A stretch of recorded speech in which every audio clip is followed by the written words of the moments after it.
Zscaler in focus. The company really had a solid quarter, beating on the top and bottom line, but what's with the outlook and what do we need to know about cybersecurity? That's why we bring in Zscaler's CFO, Rubin, with us. Thank you so much for being here today. So it's really been a solid quarter for you. How does the outlook look? I mean, what went right for you in the quarter, and does that translate into the new year? Because there are some concerns that maybe guidance is a little lower. Yeah, thank you for having us. It's a great opportunity to talk about the quarter. We're super pleased with the results that we put up for the first half of the year. Some proof points in terms of performance. We grew revenue by 26% year over year. We grew ARR by 25%. We put up a record level of operating income for the period. And we are one of a very few number of elite companies who have consistently exceeded the rule of 40, which just demonstrates our disciplined approach towards growth. So we're very excited with what we saw in the quarter. We saw a record number of large deals for a Q2 in the quarter, which we think is a great representation of the strength that we've seen in the business. Sales productivity has continued to improve, which is also something that we look at internally to gauge confidence in how we think about going forward. Our net new business for the first half of this year, excluding the recent acquisition of Red Canary, was up 10%, and that compares to 1% last year.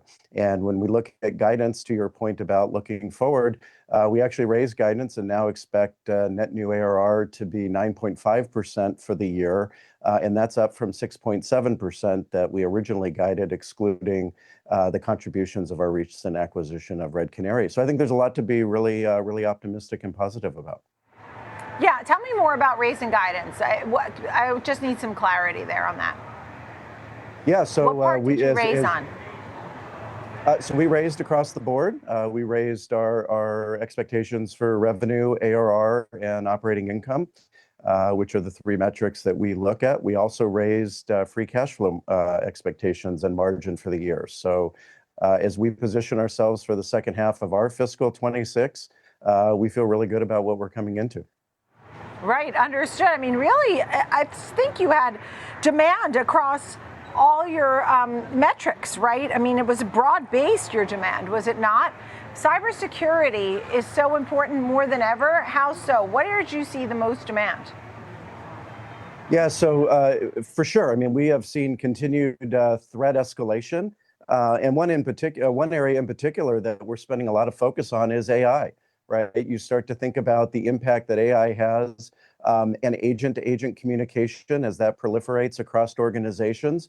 You need a way to be able to securely enable those communications. And we strongly believe that zero trust inline communication across our global Zscaler Zero Trust Exchange is the only way to really securely, at autonomous speed, be able to secure agent communication. You're not talking about user-to-user interactions that are at human speed. You're talking about a mass explosion of communications that are happening at autonomous speed. And so that's very exciting. We had a big launch earlier in January on our AI offerings and how we're looking forward. And there's been a real lot of interest and demand as we move into the back half.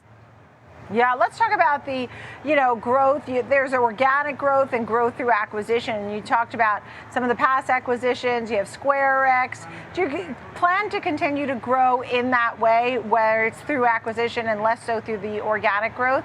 And which is A-okay with me. I'm not saying one's right or wrong. It's exciting that you're able to make these acquisitions. Tell me about the growth prospects. Yeah, so if we just look at the inorganic business, we have continued to see 20% plus growth organically, and that is a core focus of us. We have historically looked at M&A as a way to accelerate roadmap and identify leading edge technology to incorporate into our larger platform. And that is a lever we will continue to use as we look forward. We've done 3 acquisitions this year, SquareX being the most recent, and it really is a great opportunity for us to expand the breadth of the platform. So tell me, last but not least, the competition, the cloud security industry. I was just seeing the thousands and thousands of attempts it's sort of scary. What's your competition like? What sets Zscaler apart? Yeah, I mean, Zscaler is by far the largest security cloud in the world. We operate 160 plus different data centers across the world. Inline communication, which is uniquely different than what traditional legacy vendors offer from a cybersecurity perspective. And we do so inline. So we get to see traffic, we get to inspect traffic, and that gives us a very unique and very sizable telemetry set of data. We operate over 50 billion transactions a day, which is more than 20 times what Google searches in a given day are. So we have a massive and unique proprietary set of anonymized data that we can use to help provide significantly better security. We haven't seen a notable shift in the competitive landscape. As I mentioned on the call, our pipeline conversion actually was significantly stronger in Q2. We also have stronger visibility as we go into the back half of the year in terms of pipeline and what that looks like. So we feel really good about where we're sitting competitively. All right, so a solid quarter, raising the revenue outlook. Kevin Rubin, great to see you, CFO of Zscaler. Thanks for being on with us. Come back with some updates soon. Thank you.